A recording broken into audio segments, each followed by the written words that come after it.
Everyone, welcome to my YouTube channel. आज इस accountancy class में क्लास 12th के हम वो टॉपिक डिस्कस करेंगे जो एडमिशन, रिटायरमेंट, डेथ तीनों में एक जैसे होते हैं। ऐसे कौन से पॉइंट है जो तीनों चैप्टर में सिमिलर होते हैं?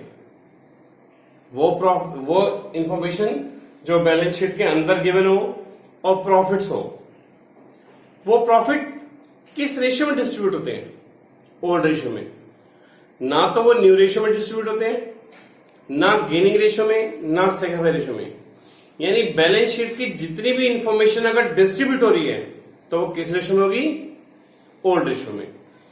उन पॉइंट्स को कैसे हम उनकी एंट्री पास करेंगे आज हम इस वीडियो में देखेंगे। और मैंने इस वीडियो को बनाने के लिए ये क्वेश्चन अपने पास से लिखा है ताकि आपको ये सारे पॉइंट्स एक वीडियो में ही क्लियर हो जाए। आइए देखते हैं। A, B and C are partner sharing profit ratio in 2:1 on 1st April 2020. They admitted Z for 1 share. On the date the admission, the following items appeared in their balance sheet. तो ये सारी information balance sheet में दी हुई है जो मैंने आपको अपनी वीडियो में कहा है कि मैं आपको एक्सप्लेन करूंगा।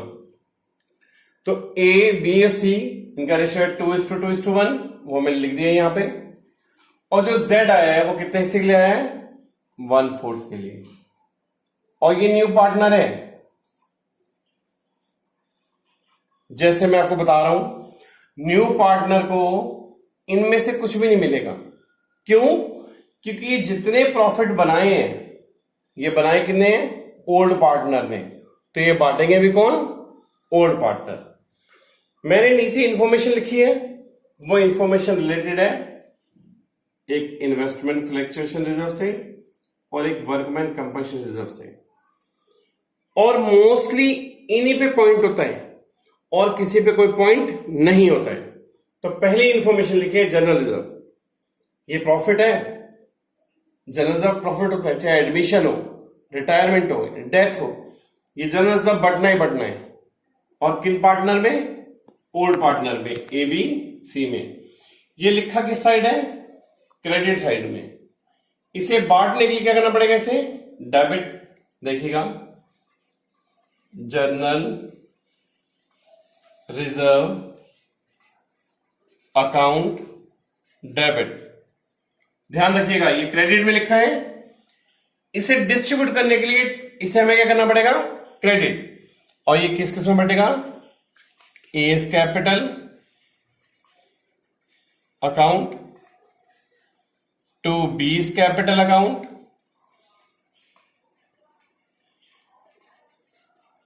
To C's capital account. Being general reserve distributed. इसकी अमाउंट है 1,50,000। तो 1,50,000 लिख देंगे जनरल रिजर्व के बिल्कुल सामने।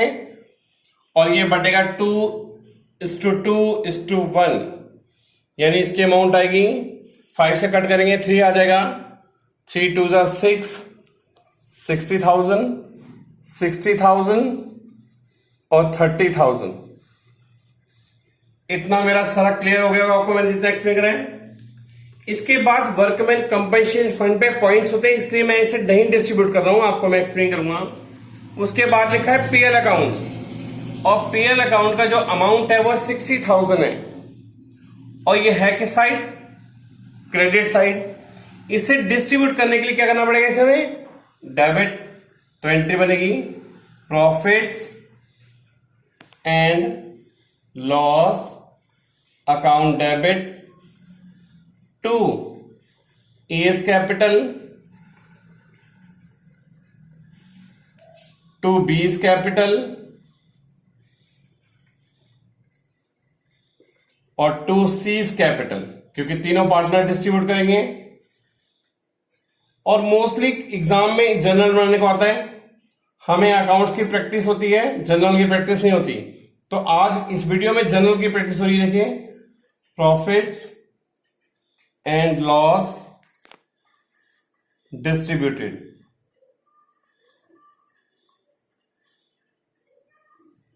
तो इसकी अमाउंट आएगी, इसमें 60,000 लिखा है, 60,000 यहां लिख देंगे हम, और बांटना इसी रेशियो में 5 से कट करेंगे, 5 1 जा 5, 5 2 12,000, और 12 2 जा 24,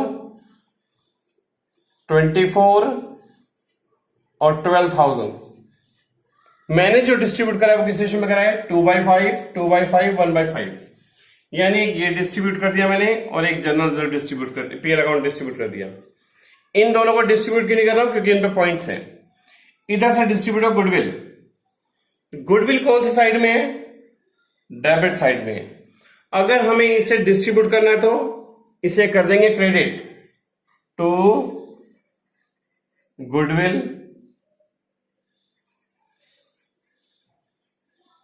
अकाउंट, क्रेडिट हो जाएगा। अगर ये डेबिट है, अगर इसे बांटना है तो इसे क्रेडिट करेंगे, तो डेबिट किसे लिखेंगे, पार्टनर्स को, A's capital account debit, B's capital account debit,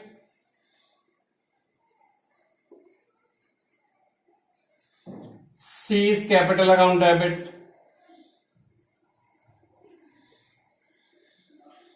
being goodwill distributed. तो इसकी जो अमाउंट है वो अमाउंट है 60,000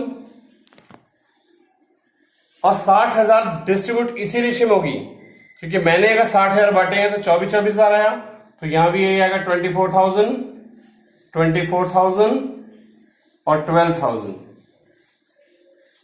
ये भी डिस्ट्रीब्यूट हो गया।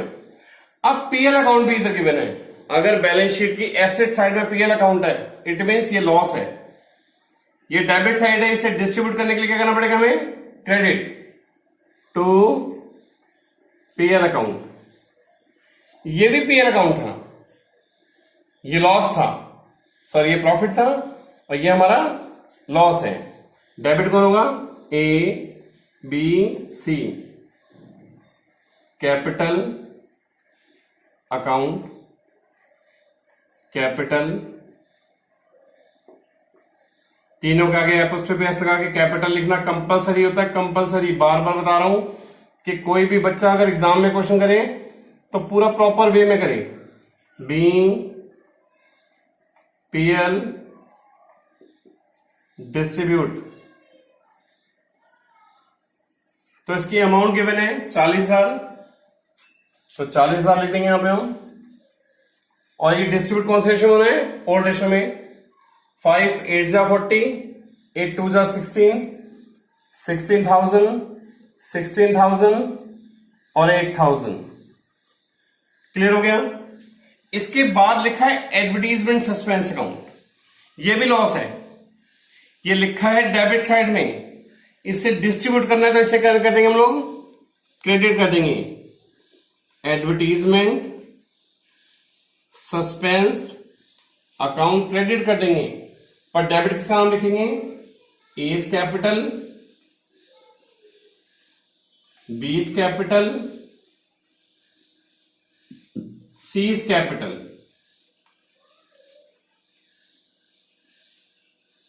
अकाउंट कंपलसरी है, सब अकाउंट्स लिखते हैं, जरूरी है इसमें। और इसकी अमाउंट थी 25,000, 25,000 लिख दिया मैंने। और ये रेशियो कौन सा डिस्ट्रीब्यूट होगा, ओल्ड रेशियो में। तो 5 5 जा 25 होता है, 5 2 जा 10, 10,000 और 5,000। Being advertisement suspense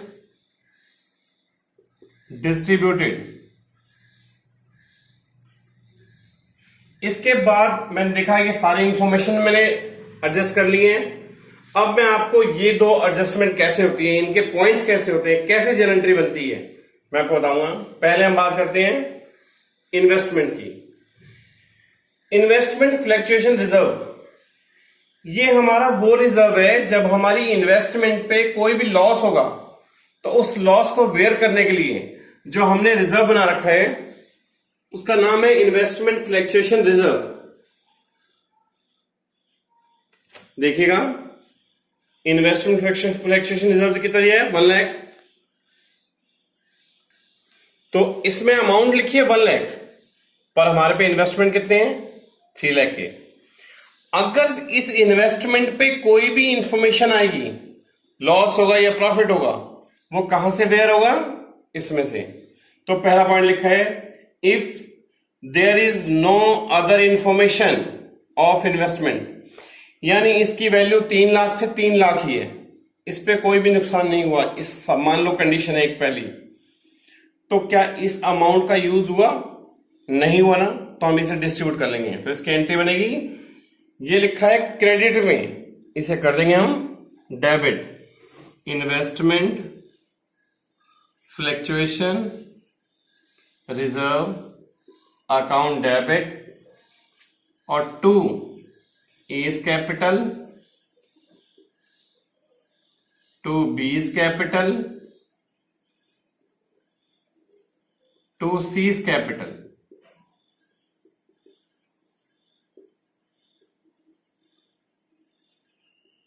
being investment fluctuation reserve distributed। तो अमाउंट कितनी गिवन है इसमें? 1 लाख। देखिए 1 लाख डिस्ट्रीब्यूट करेंगे 1 लाख, और रेशियो यही होगा 5 2 जा 10, तो 2 2 जा 4, यानी 40,000 और 20,000। ये तो मैंने पहले इंफॉर्मेशन पढ़ ली। दूसरी इन्वेस्टमेंट लिखा है if the market value of investment 2,50,000। अब इसकी वैल्यू में 50,000 का लॉस हो गया, क्योंकि इसकी वैल्यू 2,50,000 रह गई है, तो 50,000 कम हो गई। तो ये 50,000 जो कम हुई है वो कहां से कम होंगे? इस अकाउंट से। उस कंडीशन में क्या एंट्री बनेगी? देखिएगा, तो एंट्री बनेगी investment fluctuation reserve account debit. इसमें अमाउंट जरूर 1 लाख लिखिएगा, पर टू इन्वेस्टमेंट से कितना नुकसान हुआ? भाई देखिए, इन्वेस्टमेंट हमेशा एसेट साइड में होता है, डेबिट साइड में, और इसकी वैल्यू कम हो गई है, तो इसे हम क्या कर देंगे? हम क्रेडिट कर देंगे 50,000 से। तो 1 लाख में से 50,000 का तो नुकसान हो गया, तो 50,000 तो बचा, वो कौन बांटेगा? A, 2B और 2C capital account.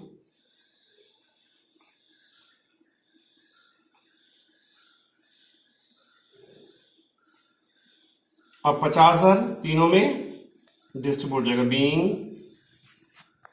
Investment fluctuation reserve distribute. तो 50,000 अगर बांटना है तो 5 से काट दीजिए, 10 आएगा 20,000 और 10,000। Next, if the market value of investment 3,50,000 हो गई। अब इस इन्वेस्टमेंट पे मुझे 50,000 का प्रॉफिट हुआ, तो क्या इस फंड का यूज हुआ? तो ये फंड पूरा का पूरा डिस्ट्रीब्यूट हो जाएगा। तो एंट्री क्या बनेगी?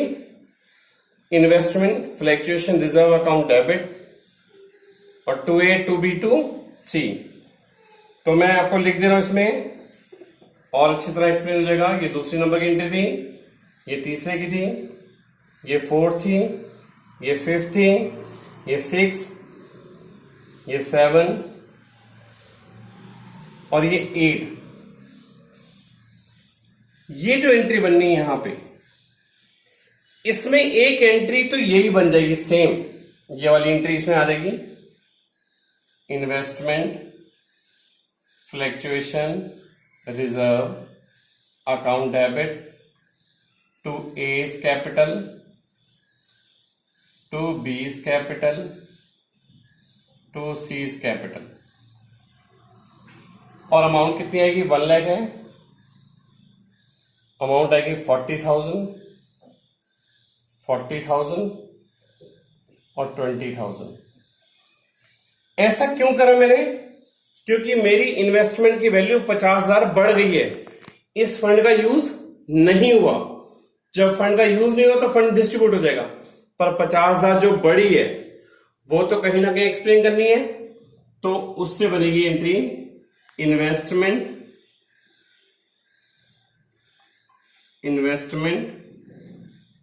Account debit to revaluation account being investment revalued. कितना रीवैल्यूड हुआ? 50,000।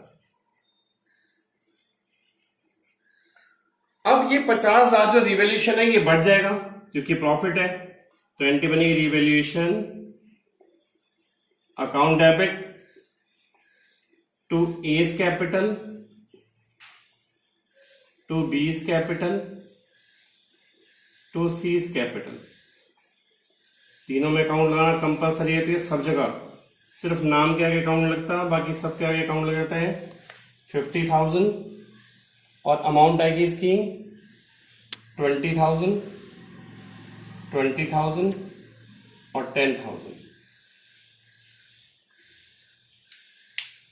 एक लास्ट एंट्री जो मैं एक्सप्लेन करूंगा, क्योंकि मेरे बोर्ड पे स्पेस कम है और मैं आपको एक टॉपिक अगली वीडियो में एक्सप्लेन कर दूंगा। देखिए मैं इसमें दिखा रहा हूं, ये लिखा है वर्कमैन कंपनसेशन रिजर्व 40,000 दिया है, मैंने इसकी भी एंट्री पास कर दी, इसकी कर दी, सिर्फ इसकी नहीं करी है। वर्कमैन कंपनसेशन फंड में कितने पड़े हुए हैं? 40,000। और लिखा देखें if there is no other information, अगर कोई भी इंफॉर्मेशन ना आए, यानी ये बना क्यों होता है? क्योंकि अगर कंपनी को कोई लॉस होगा तो उस लॉस को या कंपनी के एम्प्लॉयज को अगर चोट लग जाएगी तो उसका जितना भी खर्चा आएगा वो इसमें से पे होता है। पूरे साल में किसी को चोट ही ना लगे तो क्या करेंगे?